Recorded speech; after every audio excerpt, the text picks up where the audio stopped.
Qu'est-ce qu'on peut s'emmerder pendant ce confinement? J'ai l'impression d'être dans un jour sans fin. D'ailleurs, je me demande bien comment Thomas arrive à le vivre. Non mais lui, entre sa femme et ses gosses, il a pas le temps de s'ennuyer. Ses journées doivent passer beaucoup plus vite, c'est sûr. Qu'est-ce qu'on peut s'emmerder pendant ce confinement? J'ai l'impression d'être dans un jour sans fin, quoi.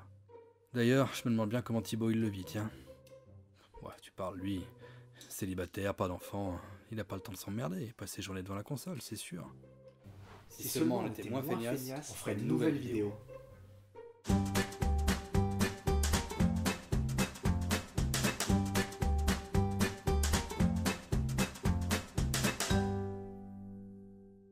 Salut les internets, c'est les squatteurs confinés et bienvenue sur cette nouvelle vidéo. Et bienvenue mon cher Thomas, parce que tu m'as manqué, hein, ça faisait tellement longtemps qu'on n'avait rien fait. Ouais, tu m'as manqué aussi mon petit Thibaut, même si j'avoue que lui, ton humour pourri lui par contre m'a pas manqué du tout. Ah bah merde, attends, mon humour pourri c'est un peu la seule chose qui me reste en ces périodes de confinement et aussi la seule chose que je peux sortir sans avoir besoin d'autorisation, alors j'en profite, hein, merde. Ouais, t'as raison, on fait ça. Par contre, on va être tout de suite sincère avec vous, chers spectateurs, si on est là, c'est pas pour le plaisir de se retrouver, c'est avant tout pour la thune. Oui, bah oui, très clairement, on a tellement fait des millions avec les squatteurs qu'on en profite. Un peu comme ces vieux groupes là qui font des ultimes tournées pour payer leurs impôts. Nous on fait ça parce que toi, clairement, Thomas, t'as besoin de payer ta terrasse, hein, c'est tout. Oui, et puis toi, avec tous tes arriérés de pension alimentaire, mon pote, va falloir en faire des vidéos des squatteurs. Tu m'étonnes. Bon, allez, arrêtons les conneries et dis-nous pourquoi est-ce qu'on est là aujourd'hui, de quoi est-ce qu'on va parler? Eh ben écoute, on va parler de Voyeur, le nouveau film de Thibaut de Graeuve, un film 100% stéphanois, mon cher Thomas. Est-ce que tu peux nous en dire un peu plus là-dessus? Ouais, bien sûr. Alors nous, c'est un film qu'on a eu la chance de voir en projection presse début mars, quelques jours avant le début du confinement. Normalement, il devrait déjà être dans les salles, mais bon, tous les cinémas sont fermés, donc la sortie a été reportée à cet été, normalement le 25 juillet. C'est un film qui a été produit et réalisé à Saint-Étienne, son réalisateur est stéphanois également. Donc c'est plutôt un truc intéressant à souligner, je trouve. Voilà, et puis en plus son réalisateur, je pense que vous ne le connaissez pas trop, et ça sera chose réparée dans la présentation, c'est parti!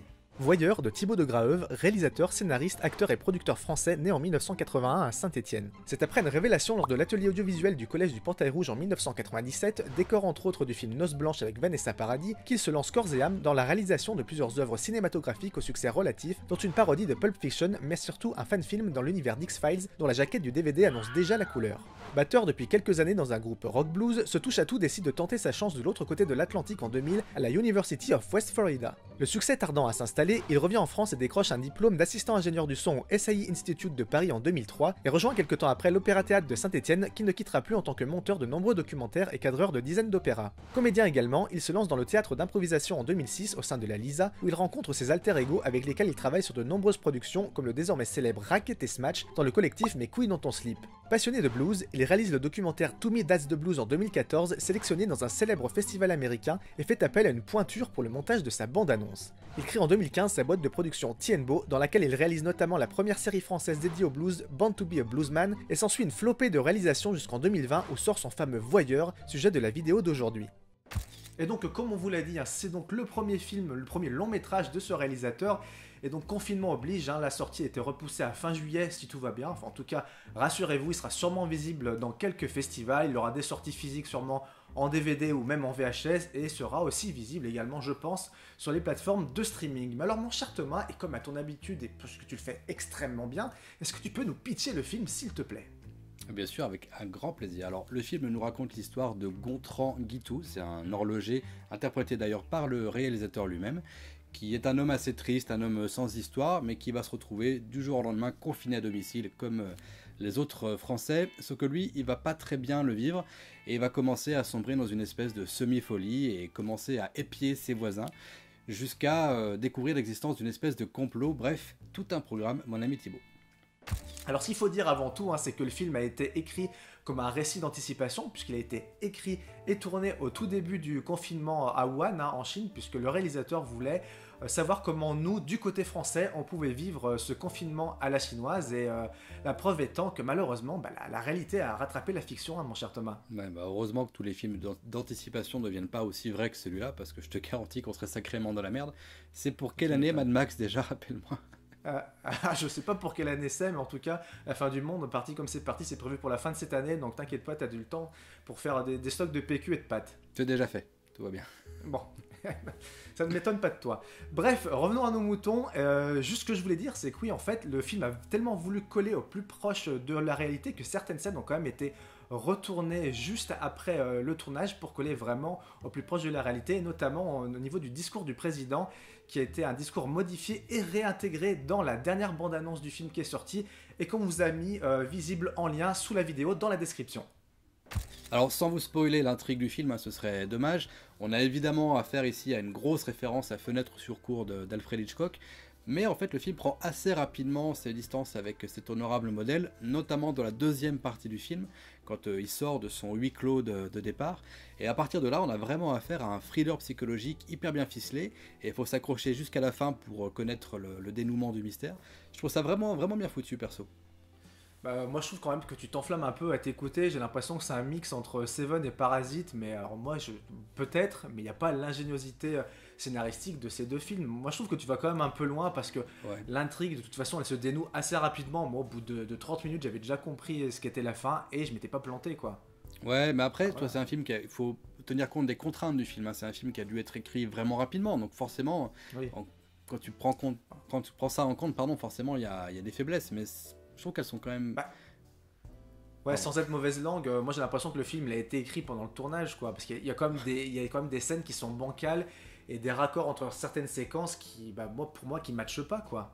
Ouais, bah après, il faut pas oublier non plus qu'au-delà de la contrainte du temps, ils avaient aussi des fortes contraintes de budget, parce que c'est un film qui a pas beaucoup de budget, pas beaucoup d'argent à dépenser.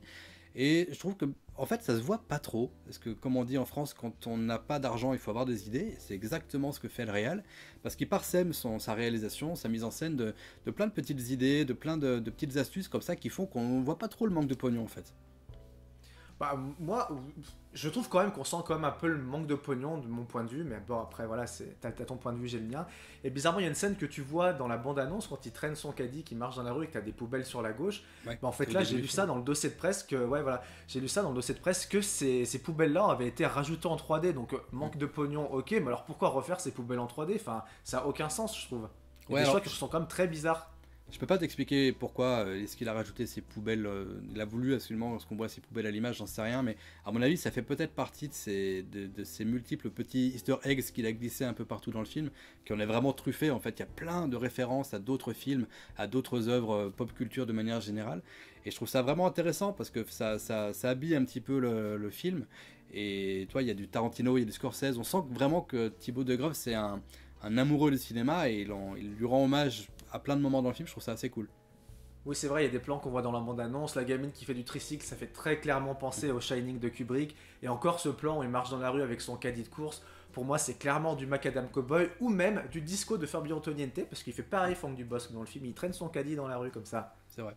Bah, tu vois, la différence quand même qui a marqué avec Antoniente, c'est que ce film-là, je pense qu'il y a une grosse personnalité qui ressort déjà dans ce premier film, et si ça se confirme dans ses prochains longs métrages, on pourra peut-être dire que Thibaut Degreve fait partie de ces réalisateurs que j'appelle moi, tu sais, les réalisateurs à univers, dont il suffit de voir un film pour savoir, il y a leur signature, il y a leur patte, il y a quelque chose, tu vois, il y a Gondry qui fait ça, il y a Quentin Dupieux, il y en a d'autres, et je trouve que vraiment, il y a quelque chose chez Thibaut Degreve qui peut rejoindre ça, quoi. Ouais, je suis d'accord avec toi. Bon, il y a ce côté un petit peu très étrange de Dupieux et ce côté un peu bricolage de Gondry, pourquoi pas. Mais pour moi, ça reste un mec quand même qui pille les autres univers des réalisateurs. Et moi, je trouve que Thibaut de Graeuve, c'est un réalisateur à multiverse à lui tout seul. Donc en gros, Ouais, oui, prendre chez les uns, chez les autres, pourquoi pas, mais ça ne crée pas forcément une personnalité, je trouve. ouais, mais Tarantino fait ça depuis toujours et on lui reproche pas d'être un mauvais cinéaste pour autant. Tu vois, Thibaut de Graeuve, pour moi, c'est un cinéaste, mais au sens artiste du truc. Tu vois ce que je veux dire? C'est un gars qui a une vraie personnalité, qui, bon, on a eu l'occasion de le rencontrer, discuter un peu avec lui. Je pense que tu seras d'accord avec moi pour dire que c'est un gars qui Oui, est oui. un peu perché, tu vois. Il est un peu insolite Pourquoi dans un son peu, short, tu vois. un peu bizarre, c'est ça que tu veux dire? Que t'oses pas Ouais, dire, je non? l'aurais pas dit comme ça, mais. Ah, ouais, j'ai l'impression que t'oses pas dire. Un peu comme une meuf quand on dit qu'elle est gentille pour pas dire qu'elle est moche, c'est ça? Là où je te rejoins par contre sur cette histoire de budget, c'est que effectivement ça aurait peut-être valu la peine de mettre moins de pognon dans les effets spéciaux et un peu plus sur les comédiens, parce que pour moi c'est vraiment la grosse faiblesse de ce film-là, c'est le casting, hein. Le réal a choisi de tourner avec des comédiens amateurs et on va pas se mentir, ça se voit quand même. Ah non, non, c'est tous des comédiens pros, mec, hein. Ouais, putain, alors dans ce cas-là, il aurait peut-être fallu les payer comme il faut parce qu'on les sent pas très investis quand même, hein. Bah écoute, non, moi je suis pas d'accord avec toi, justement, pour le coup, je trouve que les acteurs sont tous hyper investis dans leur rôle, ils sont tous super bon. Même l'acteur, comment il s'appelle, la Christophe Delat qui interprète le flic, je trouve vraiment très très chargé. On sent que le mec a passé des mois et des mois dans les postes de police stéphanois vraiment pour jouer son rôle vraiment, bah, je trouve qu'il est techniquement parfait. Et même celui qui interprète le cornflakes, là je sais plus comment il s'appelle, on le sent vraiment imprégné. Et non, moi j'ai trouvé vraiment que c'était le côté très positif du film, c'est voilà, ces acteurs qui portent vraiment tous leur rôle de manière, bah, je trouve très charismatique quoi.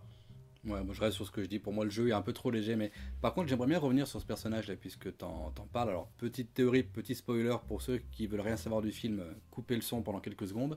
Pour moi, ce personnage, il n'existe pas. Enfin, il existe en fait que dans la tête de Gontran. Je sais pas ce que t'en penses, parce qu'en fait, dans le film, on ne voit parler à personne, à part à Gontran. Et il change absolument jamais de tenue. Là, il y a toujours son espèce de truc noir, là. Alors que le film est censé se passer sur des semaines. Je trouve ça un peu curieux, quoi.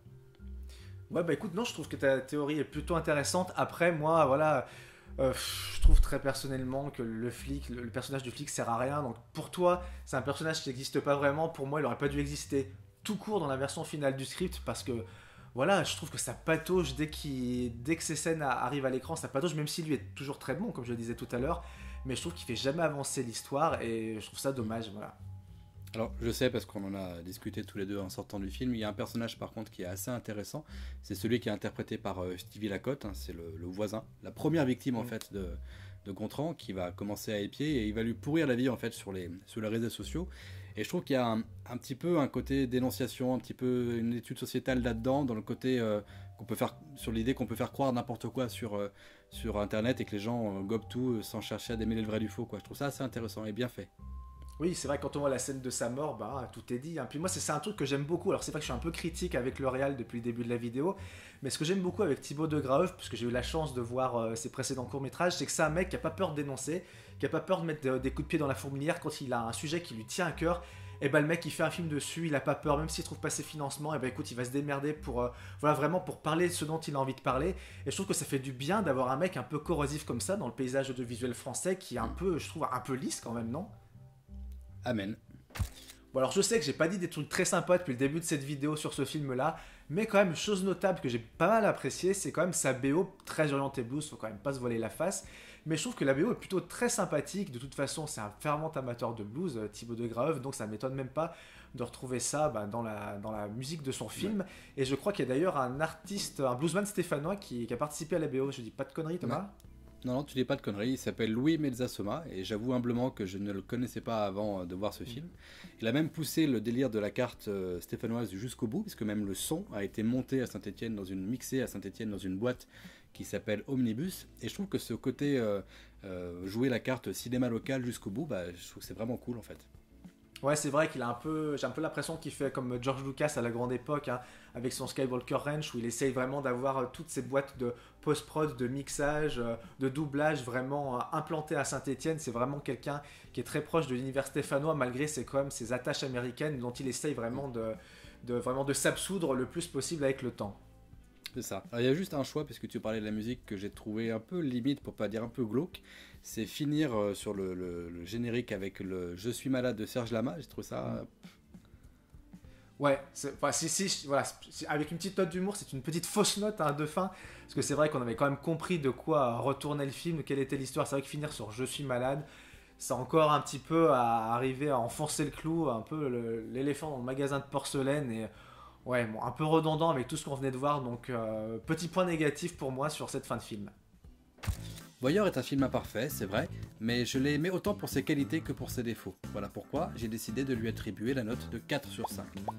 Malgré un acting plus que moyen, largement compensé, c'est vrai, par une réalisation extrêmement ingénieuse, on prend un réel plaisir à suivre Gontran dans sa folie douce jusqu'à la toute fin de l'intrigue. J'attends maintenant avec impatience les prochains films de De Graeuve. Malgré la meilleure volonté du monde, le film de Thibaut de Graeuve n'a pas réussi à remporter mon adhésion, c'est pour cette raison que je lui colle la note de 2 sur 5, bon ramené à 4 sur 5 par pur chauvinisme. Un scénario qui enfile des clichés comme des perles et une réalisation impersonnelle prennent malheureusement le pas sur un jeu d'acteurs exaltant et une BO quasi parfaite. C'est dommage, mais bon, ça reste quand même stéphanois. Voilà, c'était tout ce qu'on avait à vous dire sur ce film en espérant que vous aurez l'occasion de vous faire votre propre opinion très bientôt en allant le voir dans les salles obscures, parce que ça voudrait dire que la situation s'est améliorée. Donc d'ici là, prenez soin de vous, prenez soin des autres et restez chez vous. Voilà, c'était donc une nouvelle vidéo des Scoteurs de ciné après bien trop longtemps à n'avoir rien foutu, hein, mon cher Thomas. En tout cas, ça m'a fait plaisir de refaire ça avec toi. Est-ce pour autant une réouverture vers de nouvelles vidéos des Scoteurs de ciné? Seul l'avenir nous le dira et surtout le déconfinement. Mais d'ici là, n'oubliez pas... Les films en ce moment, c'est mieux depuis chez soi. Et avec du popcorn, pour cette fois ça passera. Ciao! Ciao!